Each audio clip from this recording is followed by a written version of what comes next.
ഇന്ന് തന്നെ ഡൗൺലോഡ് ചെയ്യൂ. കാണൂ നിങ്ങളുടെ ഫേവറേറ്റ് ഷോസ്. പിന്നെ നീ എന്തിനാണ് അവളെ അന്വേഷിക്കുന്നത്? അമ്മേ, ഞാൻ പറയുന്നത് ദയവായിട്ടൊന്ന് കേൾക്ക്. ഇങ്ങനെയൊക്കെ സംഭവിച്ചത് നമ്മൾ ആരും അറിഞ്ഞുകൊണ്ടല്ലോ. അറിഞ്ഞോണ്ടല്ലെന്ന് ആരാ പറഞ്ഞത്? കുറച്ചു കാലം നമുക്ക് എല്ലാവരെയും പറ്റിക്കാം. കേട്ടോടി പോളെ.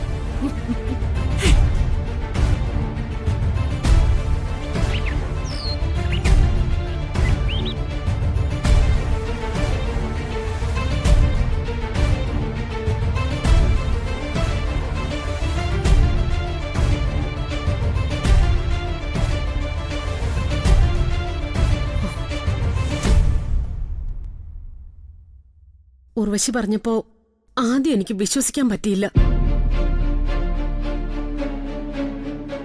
എങ്ങനെ വിശ്വസിക്കുന്നേ? മരിച്ചുപോയ ഒരാൾ തിരിച്ചു വരുമെന്നൊക്കെ പറയുന്നത് ചെറിയ കാര്യമല്ലല്ലോ.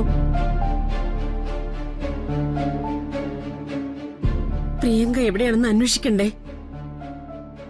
ഒന്ന് പോയി കാണണ്ടേ നമ്മള്?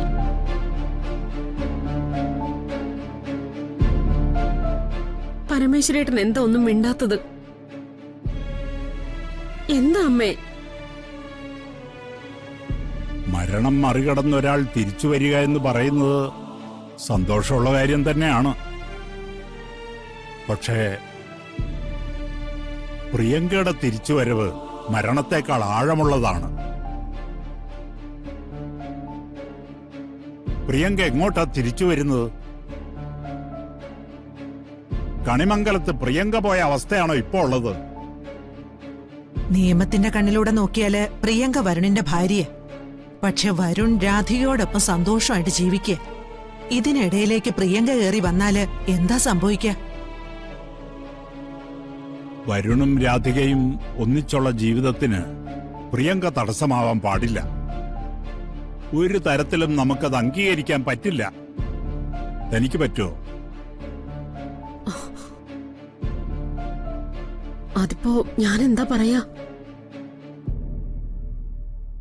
പ്രിയങ്ക ഇങ്ങോട്ട് വന്നു കയറുകയാണെങ്കിൽ തടയാൻ പറ്റുമോ നമുക്ക്? തടയാൻ പറ്റണം. അതിനെക്കുറിച്ചാ സംസാരിച്ചുകൊണ്ടിരുന്നത്. കോടതിയിലെ കാര്യങ്ങളിൽ നിന്ന് അറിഞ്ഞത് പ്രിയങ്ക സ്ഥിരബുദ്ധി നഷ്ടപ്പെട്ട അവസ്ഥയിലാണെന്നാണ്. അതെല്ലാ കാലത്തും അങ്ങനെ ആയിരിക്കണം എന്നില്ല. സമയമെടുത്ത് നല്ല ചികിത്സ കിട്ടുകയാണെങ്കിൽ പ്രിയങ്ക പഴയപടിയാകും. പ്രിയങ്ക പഴയപടിയാവാന്ന് വെച്ചാ രാധികയോട് ദേഷ്യമുള്ള പ്രിയങ്ക, രാധികയോട് പകയുള്ള പ്രിയങ്ക, രാധികയെ കൊല്ലാൻ മടിക്കാത്ത പ്രിയങ്ക. അതല്ലേ പത്മിനി? ആറ്റുവാശ്ശേരിക്കാര് നമ്മൾ ഒറ്റക്കെട്ടായിട്ട് നിന്ന വരുണിന്റെ രാധികയുടെ വിവാഹം നടത്തിയത്. അതുവരെ ചെയ്തു പോയ തെറ്റുകളുടെ പ്രായശ്ചിത്വമായിട്ട്. രാധിക ഈ വീട്ടിലെ മരുമകളായി വന്നതിൽ പിന്നെ ഈ കുടുംബത്തിന്റെ മാറ്റം നിസാരവും അല്ല. കണിമംഗലത്ത് ഇനി പ്രിയങ്കയ്ക്ക് സ്ഥാനമില്ല. അല്പം വേദനയോടാണെങ്കിലും നമുക്ക് ആ തീരുമാനം എടുത്തേ പറ്റൂ. ഇക്കാര്യത്തിൽ നിയമം നോക്കാൻ പറ്റില്ല നമുക്ക്. നീതി നോക്കാനേ പറ്റൂ. എന്താ വേണ്ടെന്ന് വെച്ചാ പറഞ്ഞോളൂ, ഞാനതനുസരിക്കാം. സാവധാനം ആലോചിച്ചിട്ട് ദേവനാരായണൻ തിരുമേനിയോടുകൂടി ഒന്ന് സംസാരിച്ചിട്ട് നമുക്കൊരു തീരുമാനത്തിലെത്താം. അതിനിടയിൽ പല പ്രശ്നങ്ങൾ ഉണ്ടാക്കാൻ കൽപ്പനയും ഉർവശിയും ശ്രമിക്കും. അവരുടെ വാക്കുകൾക്ക് വില കൽപ്പിക്കണ്ട. ഇല്ല, ഞാൻ ആരുടെ വാക്കും കേൾക്കുന്നില്ല. ഓർത്തിട്ട് എനിക്ക് പേടിയാവോ? കൺമുമ്പിൽ അവള് വന്ന് നിൽക്കുമ്പോ അവൾക്ക് കുറെ ചോദ്യങ്ങൾ ഉണ്ടാവും. അത് നേരിടണം. നേരിട്ടേ പറ്റൂ.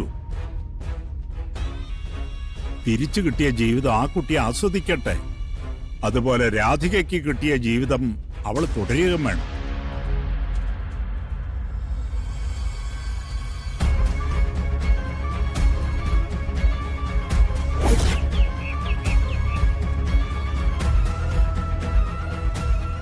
ദേവേട്ട, പ്രിയങ്കമോൾ എവിടെയാണെന്നൊന്ന് അറിയണ്ടേ? അവളെ ചെന്ന് കാണണ്ടേ? അതിനുള്ള അന്വേഷണമല്ലേ നമ്മൾ നടത്തിക്കൊണ്ടിരിക്കുന്നത്. കണിമംഗലത്തുള്ളവര് ഗൗതമനെ വിളിച്ചു ചോദിക്കാൻ ശ്രമിച്ചു.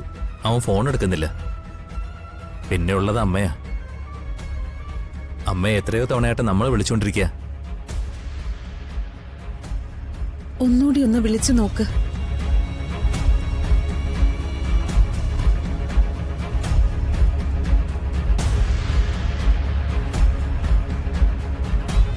ദാ.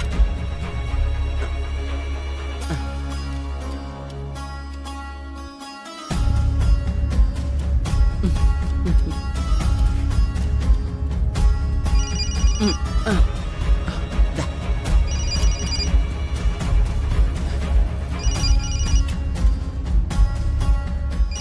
ആ. ഹ.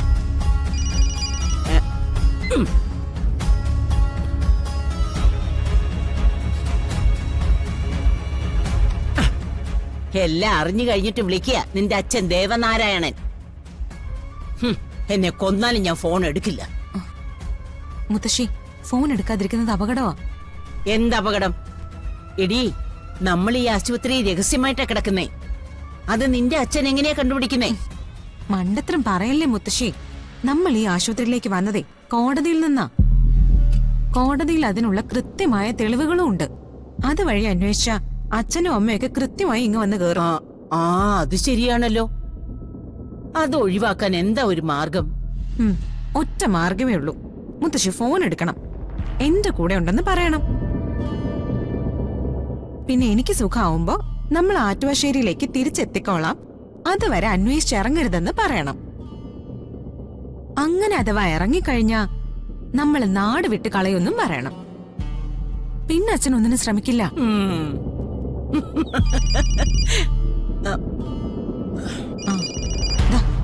ദാ എടുക്ക്. ഹലോ. അമ്മേ, ഞാനാ. ആ മനസ്സിലായി. അമ്മേ, നിങ്ങൾ എവിടെയാണെന്ന്? പ്രിയങ്ക അമ്മയുടെ കൂടെ ഉണ്ടോ? ഏത് പ്രിയങ്ക? അമ്മേ, നമ്മുടെ പ്രിയങ്ക മോളെ കുറിച്ചാ ഞാൻ ചോദിക്കുന്നത്. ഹാ എടാ, നിന്റെ മോള് മരിച്ചു പോയില്ലേ? നീ അവൾക്ക് ബലിയിട്ടതല്ലേ? എവിടെയോ കിടന്ന ഒരു അനാഥയ്ക്ക് അവളുടെ ഭർത്താവിനെ കല്യാണം കഴിപ്പിച്ച് കൊടുത്തില്ലേ നീ? പിന്നെ നീ എന്തിനാടാ അവളെ അന്വേഷിക്കുന്നത്? അമ്മേ, ഞാൻ പറയുന്നത് ദയവായിട്ടൊന്ന് കേൾക്ക്. ഇങ്ങനെയൊക്കെ സംഭവിച്ചത് നമ്മൾ ആരും അറിഞ്ഞുകൊണ്ടല്ലോ. അറിഞ്ഞോണ്ടല്ലെന്ന് ആരാ പറഞ്ഞത്? എന്റെ പ്രിയങ്ക മോള് മരിച്ചിട്ടില്ല എന്ന് നിന്നോടും നിന്റെ ഭാര്യയോടും ആവർത്തിച്ച് ഞാൻ പറഞ്ഞില്ലേടാ? അന്ന് നിങ്ങളൊക്കെ വിശ്വസിച്ചോ? പകരം നിങ്ങൾ എന്താ ചെയ്തത്? ആശുപത്രി മുഴുവൻ കയറി ഇറങ്ങി എന്നെ ഭ്രാന്തിന് ചികിത്സിച്ചു.